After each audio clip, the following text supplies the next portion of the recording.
Hi everyone. In this video, we are going to see operators in JavaScript and various types of operators which are supported by JavaScript. And here they are. One by one, we are going to see it practically how this operator works. So for that, I'm going to move to my Visual Studio Code, and in Visual Studio Code, I have a HTML document where I'm going to add my JavaScript, and for that I'm writing script tag, and inside my script tag I'm going to add my script. Okay, so here I'm going to write a variable. For example, I have a variable a. So we have seen how to declare and define variable in a previous video, right? So I'm going to declare variable a, b and c. Okay, and after declaring them, I'm going to simply do addition of this variable. So what I'm going to do is I'm going to just simply store value of a plus b into c. Okay, but for that I have not defined this variable, and for defining this variable, let's give some value to a and b. Okay, so I'm going to write a equal to 3 and b equal to 4. Okay, right. Now you must be wondering that why I'm giving semicolon after each statement. So this is the syntax in JavaScript. A part of syntax in JavaScript, we can say that we have to give semicolon after the end of each statement. JavaScript actually interprets it without giving semicolon as well, but in this kind of situation, it will not correctly interpret it, and it will not work properly, and therefore it's a good practice to give semicolon after each statement, right? Yeah. So I have done this thing, and now I'm going to display it on the screen or on the web page. Okay, and for doing that, I'm going to use document.write. Now, document.write is very much similar to console.log, which we were using it for displaying whatever output we want on the console window of browser. Here in this case, it's going to display it on the web page instead of the browser. Okay, and we will be seeing in detail about document and about write method in our coming videos. For now, I'm going to just use it for displaying it on the web page. So I'm going to write C over here and save it, and let's see how does our web page looks. And when I'm going to refresh it, here comes the result, and that is 7, right? So I have prepared different files, JavaScript files, which are consisting of examples of their respective operators. Okay, so I have prepared arithmetic file, and this consists of all arithmetic operators inside it. So its arithmetic operators are addition, subtraction, division, multiplication, modulus, and so on. Okay, so we're going to see this one by one, and also after executing, how does this look? So I have declared a variable a over here called and have assigned value to that variable a as 43, and variable b is also 43. Okay, and there is another variable c, and to this variable I have assigned a string instead of a number. Okay, and the name of the string is abc, for example. Okay, and then again one more variable is there, and for this variable I have given a break tag.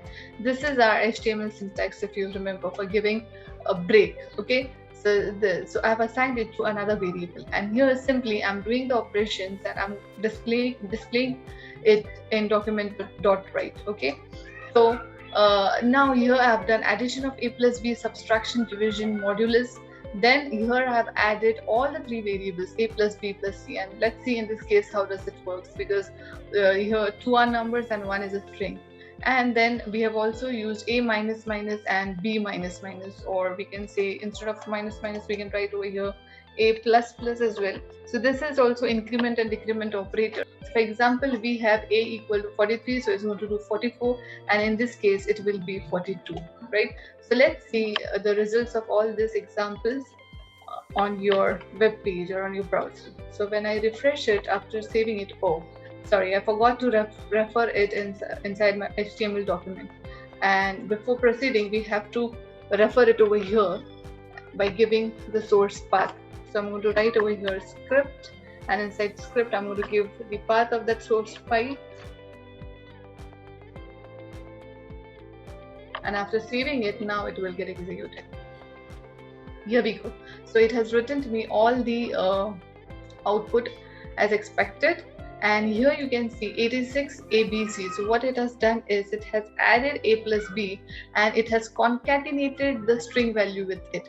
And that's why it has actually added both A and B variable together. And after adding A and B variable together, it has also added this, but not added, we can say it has concatenated it together with it. And that's why you can see it something like this, right?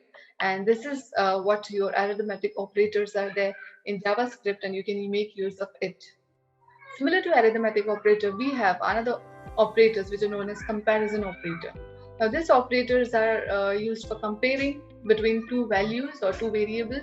For example, as you can see here, I have taken the same thing. I have taken a variable A who has value 10 assigned to it, B has 20, and here I'm comparing. I'm trying to compare both of them. This particular thing compares that A is equal to B. That means is value of A is equal to B or not. And if it is equal, then it is going to return as true. And if it is not equal, then it is going to return as false. Now in this case, it's going to return as false because A and B are not equal.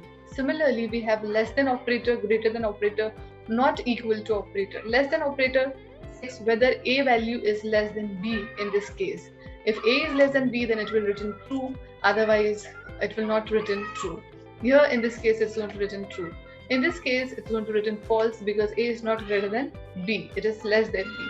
And that's why here it's going to return false. Not equal to B means again the same thing. If A and B values are two different values and they're not equal, then here it's going to return true, right? In our first case, where here they're not equal, that's why it's going to return true. It's going to return false. A equal to B is false because they are not equal. But here in this case, as we are putting not, that means it becomes exactly opposite to what we saw just now. And here it is, since it is not equal, here it's going to return true.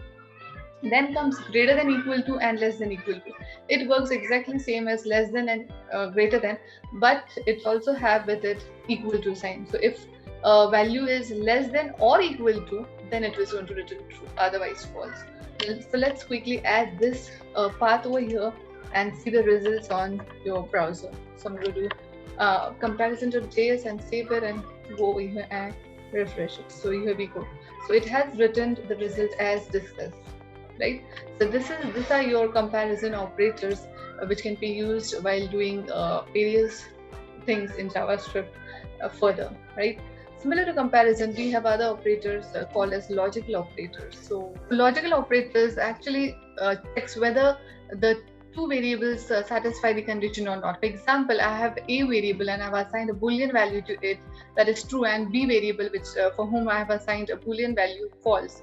So it's going to check. For example, here's an example: A and B. So this and symbol is actually a logical operator, and it is actually confirming that A and B are true or false. So whatever is written over here, A and B, means A and B should be true or both should be false.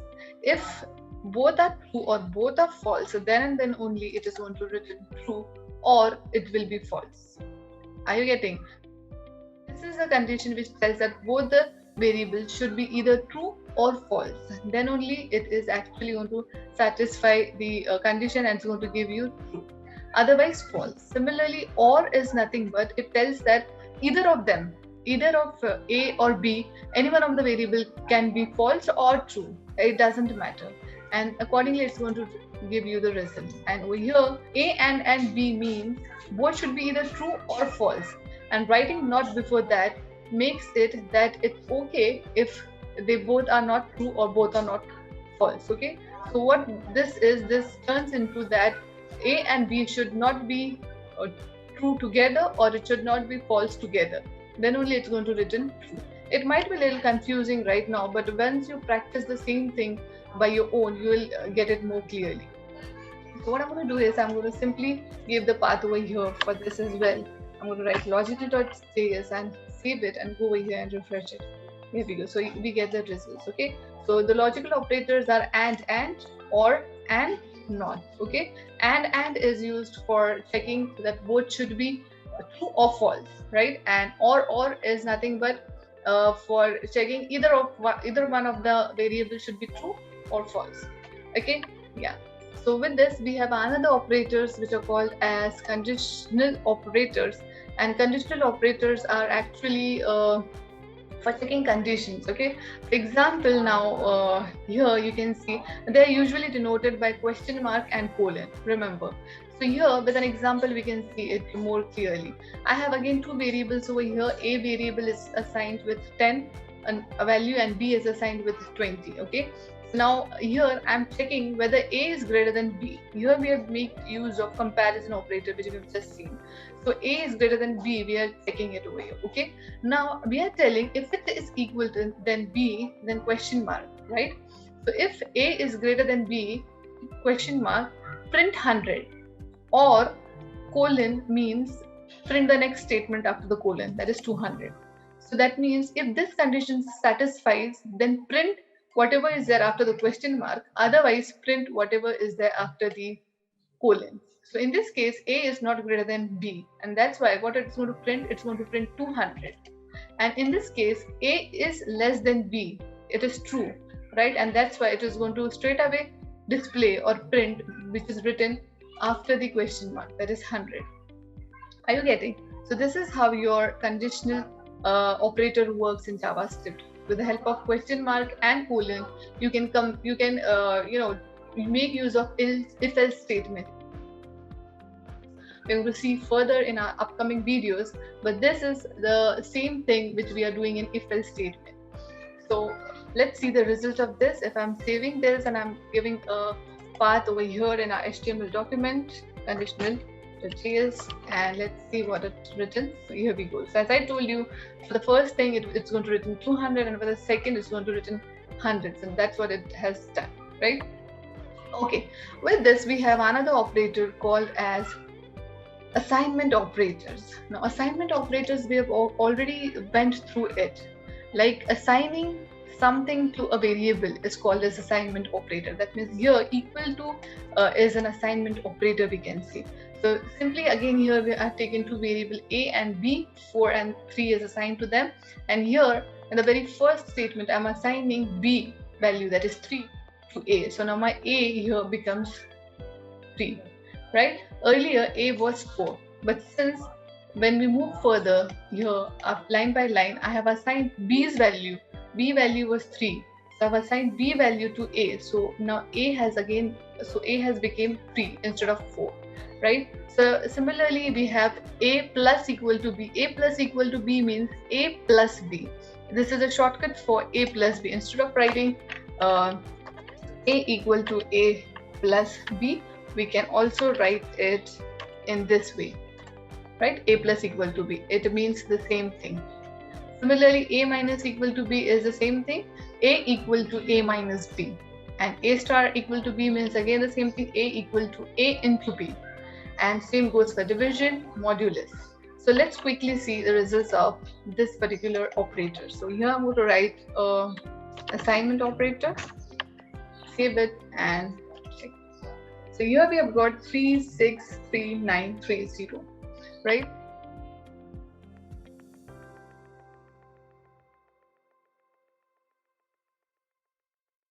So here we have seen that 4 and 3 are my values for the variables which I've given.